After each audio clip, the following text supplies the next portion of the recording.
The North Pacific does not forgive.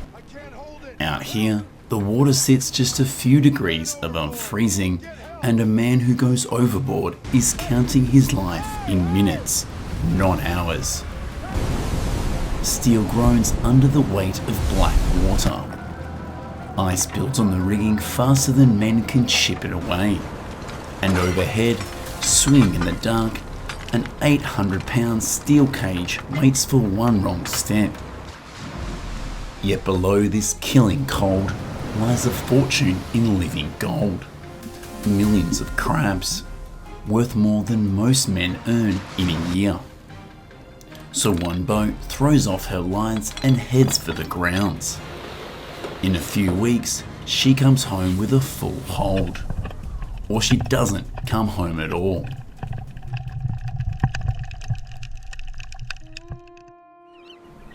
The night before the season opens, almost nobody in Dutch Harbour sleeps. This is the last town before the open ocean. A working port wedged between volcanic mountains and the grey edge of the Bering Sea. The staging ground for one of the hardest jobs left on the planet. By morning, the docks are alive. Men in oilskins move with the focus of soldiers before a deployment, because that is essentially what this is. What's up with the trap coming over?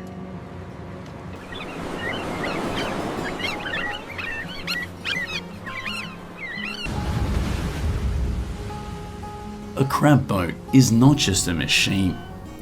She is steel and engine and hold and crew, and when she clears the breakwater, all of it has to work as a single living thing, or none of it survives.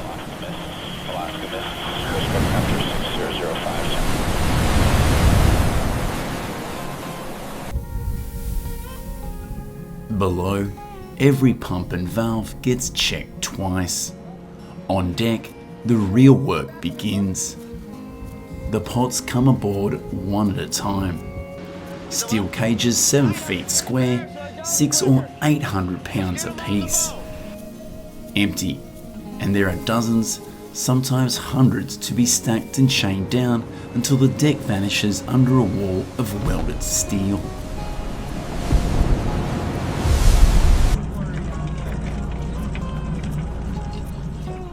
The crew baits them with chopped cod and herring, floods the holding tanks, and tops off the thousands of gallons of fuel. Every pound loaded now is a pound that has to be balanced later, when the sea starts trying to roll her over.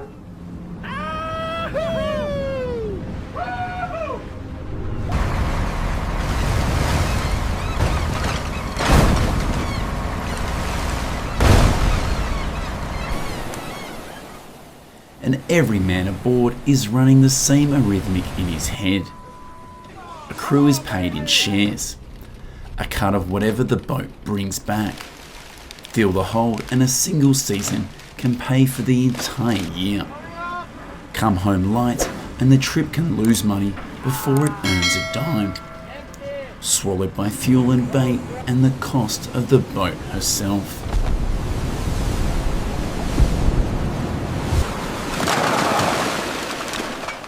This is the first thing outsiders never understand about crab fishing. Long before it is a gamble with their lives, it is a gamble with their year.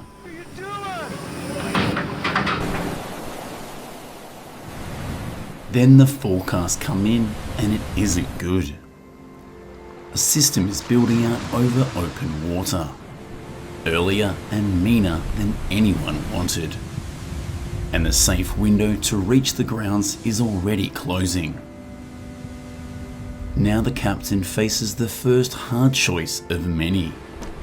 Sit in the harbour and burn days off a season measured in weeks, or run for the grounds ahead of the weather, and take the punishment when it lands. Look out, look out.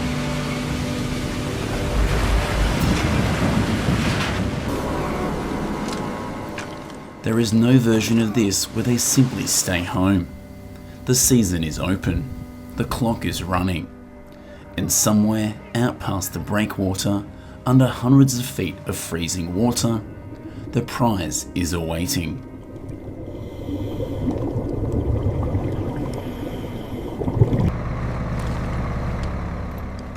So the lines come off the dock. The harbour lights fall away behind her, and one boat noses out into the dark, riding high and empty, betting everything she has on the few weeks ahead.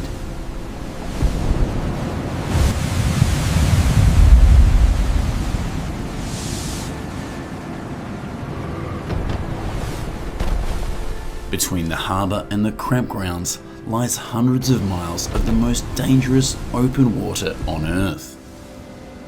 And this boat has to cross all of it before a single pot ever touches bottom.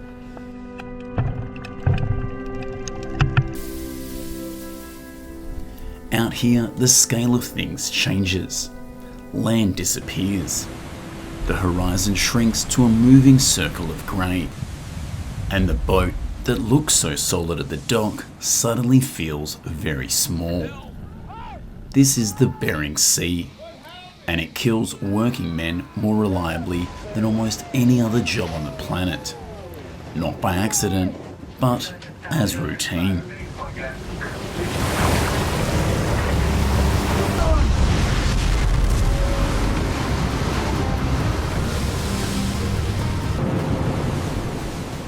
The danger isn't drama, it's physics. The water sits just a few degrees above freezing. Cold enough that a man who goes in loses the use of his hands in minutes, and his life not long after. But the crew doesn't have to go overboard to be in trouble.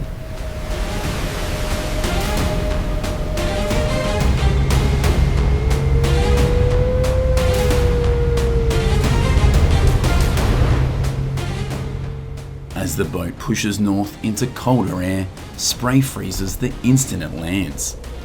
Ice builds up everywhere it can cling. Layer over layer, tons of it, all of it riding high above the waterline. The ice up high is the one thing a boat at sea cannot carry. It lifts her centre of gravity, makes her heavy and slow to right herself. Enough of it, and she simply rolls over and goes down, crew and all, without ever touching a reef or another vessel.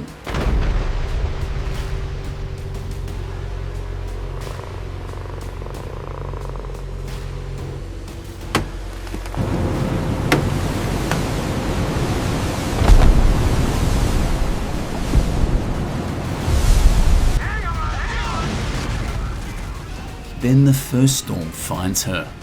The wind comes up, the seas stack higher, and green water starts breaking over the bow. As the temperature drops, the crew faces a brutal kind of work. Out on a pitching deck in the dark, beating the ice off the boat as fast as it forms. It is exhausting, it is freezing, and it is survival.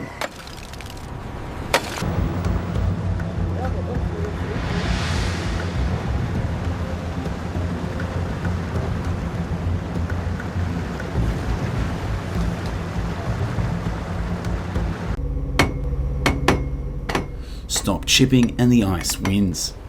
This is the moment the men on board stop being workers and become something else. Out here, you can do everything right and still die. And you can die doing nothing at all.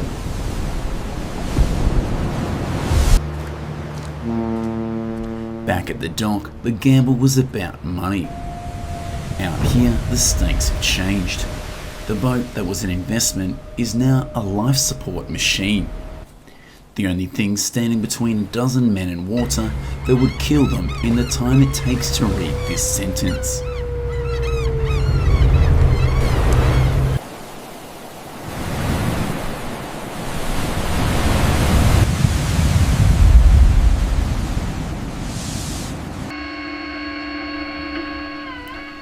And this is what's so hard to understand from the outside.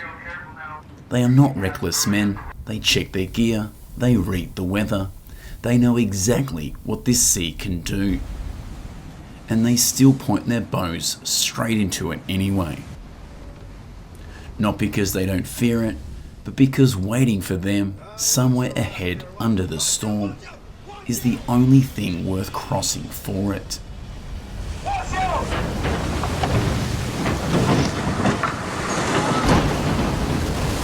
I see legs! Oh yeah! Woo! Big one. Yeah! When you heard about... The grounds are close now. It's time to finish. The whole season, the whole year, the entire gamble, all of it hangs on a single question. And that question gets answered the moment the first pot breaks the surface.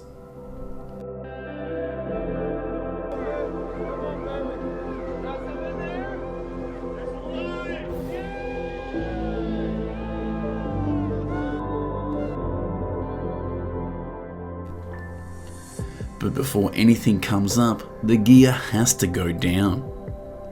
The crew works the pots off the stack and over the side in a line, a string, each cage hitting the water with a crack and dropping into the dark, trailing only a coil of line behind it. At the end of that line rides a buoy, a marker on the surface, the only thing tying the boat to a fortune sitting hundreds of feet below. Then comes the hardest part for men built to work, waiting. The pots have to soak, to sit at the bottom long enough for the crabs to scent the bait and crawl inside. Hours, sometimes a full day, while the clock keeps running.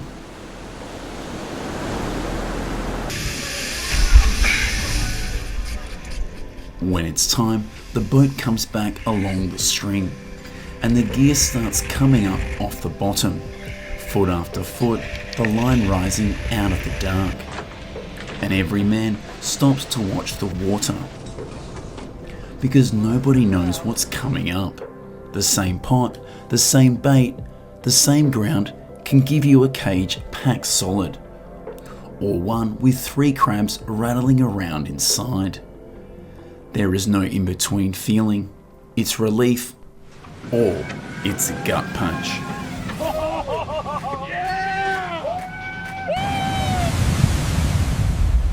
The first one breaks the surface streaming water, and it's good. Not the stuff of legend, not the haul that ends the season in a week, but solid enough. Enough to put crab on deck and hope in the crew.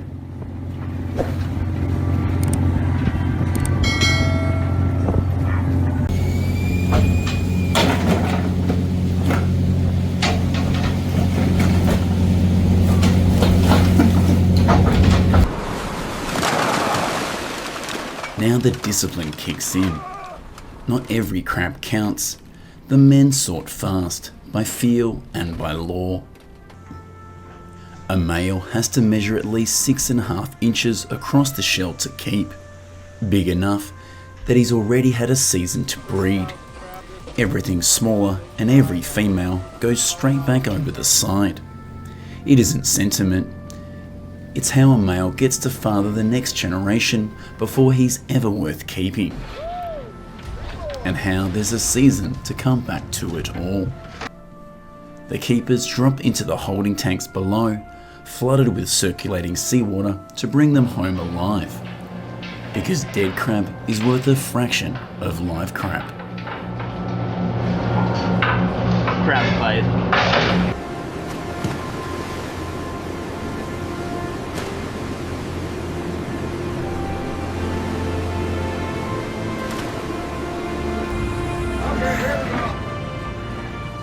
Then the empty pots get rebaited, swung back out, and dropped again. And the math starts to come into focus. Look at what just went into landing that one tank of crab. The steel, the fuel, the hydraulics, the hours, the risk every man took standing on that deck. Stack all of it against the catch, and the question from the very beginning sharpens into something you can almost count.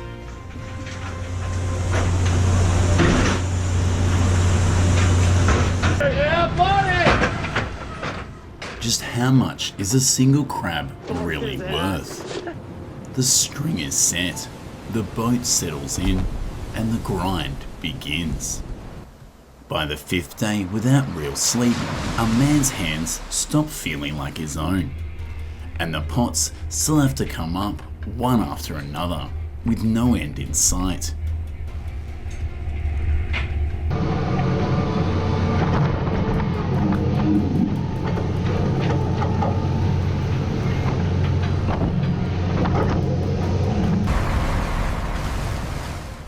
This is the part nobody puts on a poster. The storms are dramatic. The grind is just relentless. Once the gear is in the water, the boat doesn't stop, which means the men don't stop. Crews work the deck in shifts that run 18, 20 hours at a stretch. Haul, sort, bait, throw, reset. And then a few hours horizontal, then back out into the cold to do it all over again. Day blurs into night, and night blurs into day. The cold gets into the joints and stays there, and the work never changes and never ends.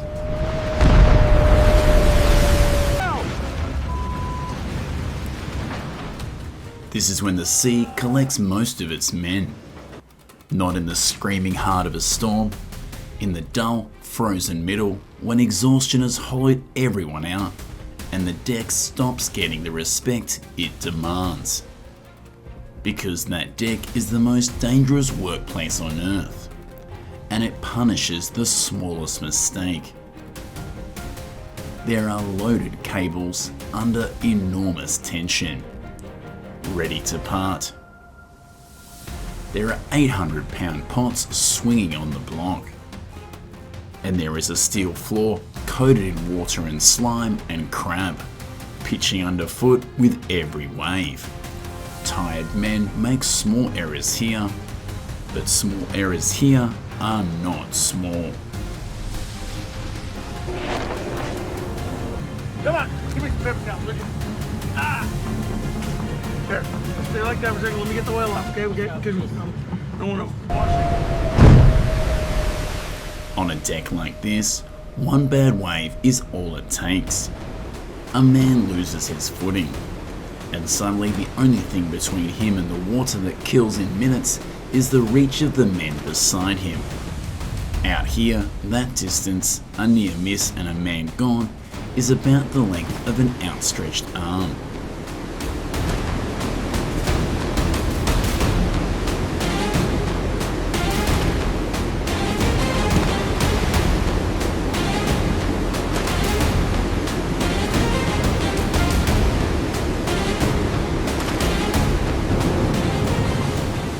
When a wave like that comes, no one stops for long. Within minutes, the deck is working again, because out here it has to be.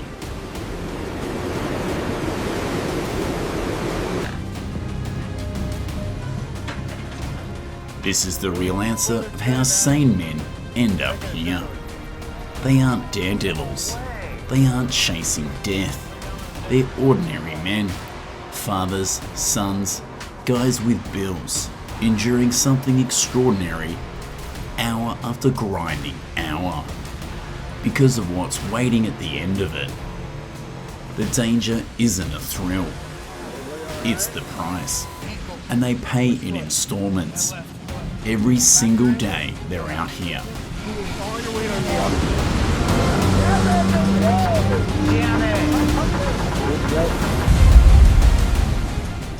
The tanks are filling, the season is turning, and out on the horizon, the worst of it is still coming. Put my guys at risk for bullshit.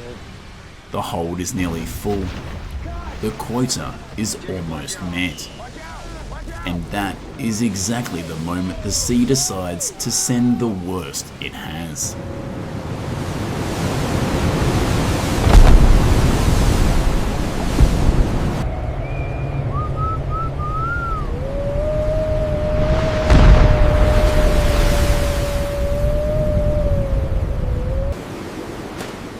It shows up as a shape on the screen in the wheelhouse.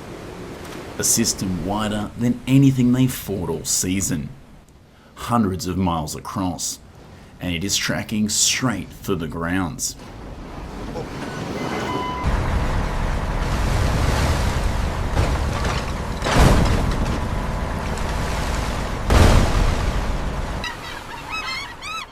There is no outrunning it. There is barely time to think. After weeks out here, the boat is close. A handful of pots still soaking on the bottom, a few £1,000 short of a complete season. So near they can almost count it.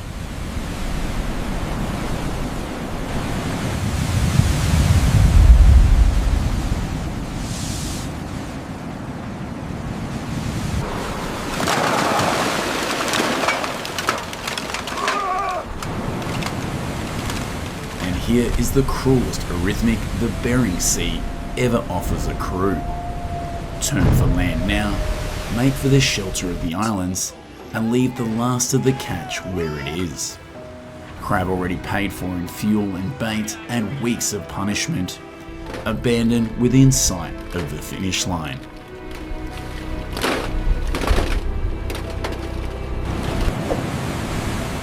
Or they stay. They pull those last pots in water that is about to turn murderous. And they finish what they came north to do.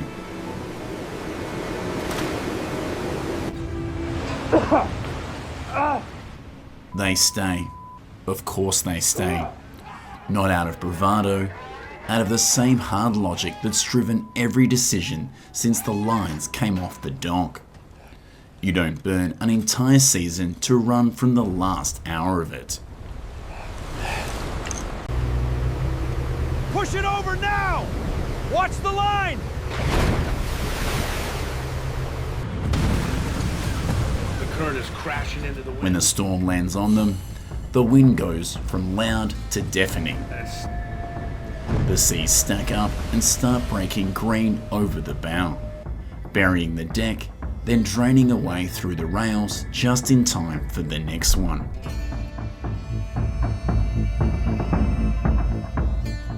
The temperature drops and the spray begins to freeze where it hits, on the rigging, the rails, the men. And still the block keeps turning. Still the pots keep coming out of the black water, one at a time, while the crew works on a deck that is trying to throw them into the sea with every roll.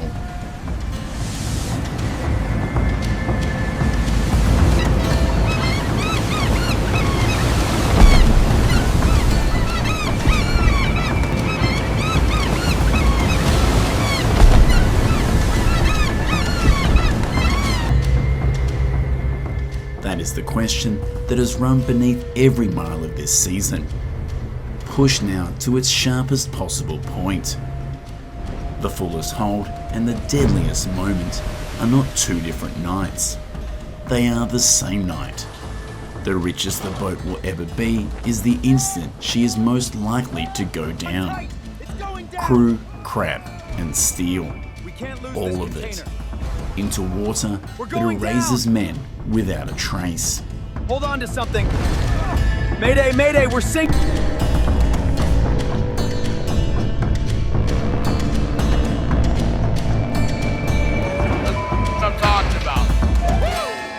The last pot comes on board and the deck is finally locked down. And the boat that gambled everything on one more haul turns at last for home. Low in the water and heavy with the catch, if she can outrun what's behind her.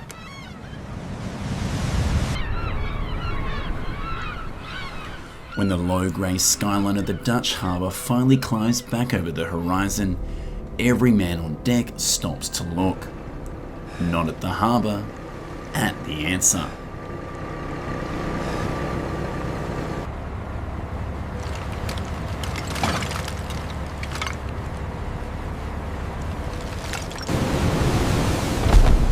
She came out of that storm, and she rides home a different boat than the one that left. Remember her at the start, high in the water, hold empty, a crew that hadn't yet been broken by any of this. Now she sits low and heavy, settled deep with the weight of a full season. And that alone tells the story before a single crab is counted.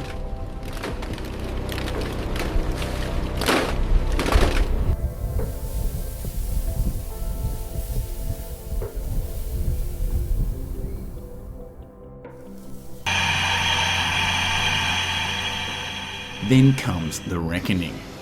At the dock, the holds are emptied and the catch goes across the scale.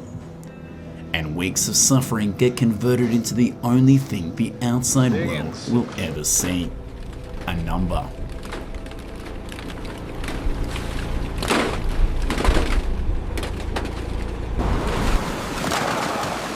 And the numbers are real.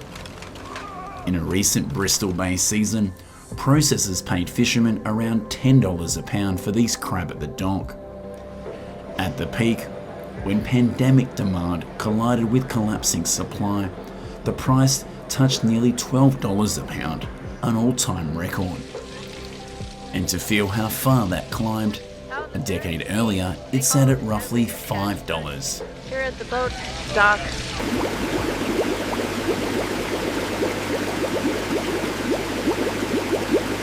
King crabs, ha? SNR.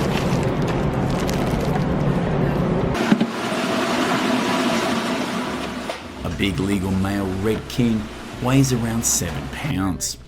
So do the math, the men on deck do without thinking. A single crab, one animal lifted out of the cold, is worth something close to $70 the moment it hits the dock.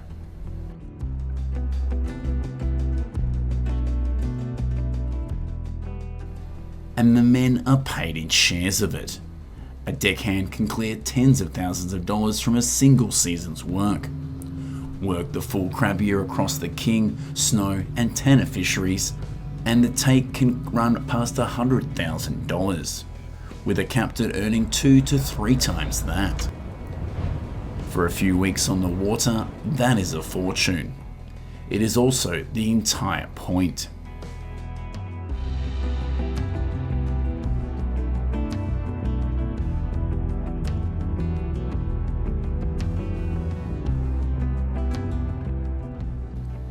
But set that fortune against what it costs to earn. This is a job that has spent years near the top of the list of the most deadliest work in America. A fishery through the 1990s killed an average of around 7 men every year. And the prize itself is no longer guaranteed. This same fishery has nearly disappeared in living memory. From a harvest of around 20 million pounds in 2008, down to a complete shutdown in 2021. The first closure since 1994, reopening since only in cautious, scaled-back seasons, a fraction of what it once was.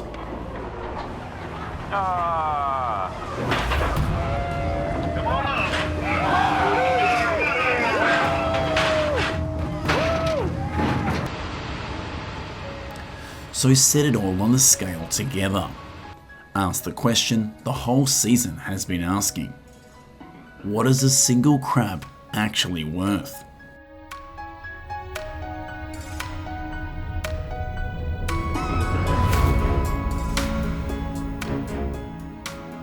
$70 at the dock, yes, but measured against the sleepless weeks, the frozen hands, the man who nearly went over the rail, the boat in the fleet's history that never come home at all, and the dollars never quite balance.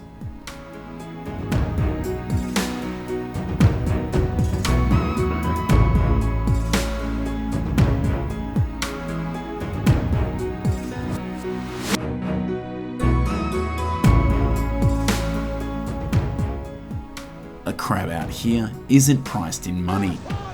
It's priced in what men are willing to pay to bring it up. And every autumn, knowing the cost exactly, they choose to pay it again.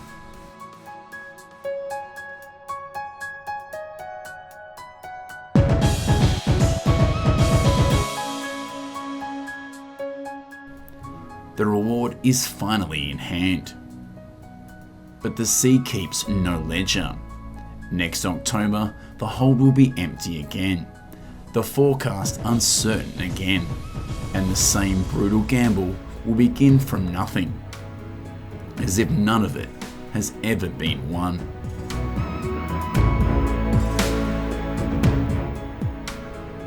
From a small fleet of boats wagering everything for a crab pot one at a time, forward up out of the most dangerous water on Earth, to an operation on a completely different scale.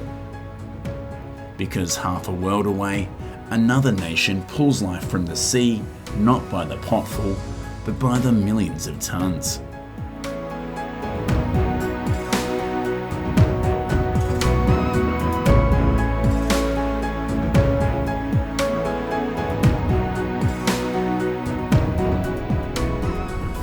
The same ancient instinct to take from the ocean, answered with a machine almost nothing like this one. And that's where we're going next, inside the way Japan harvests its own waters.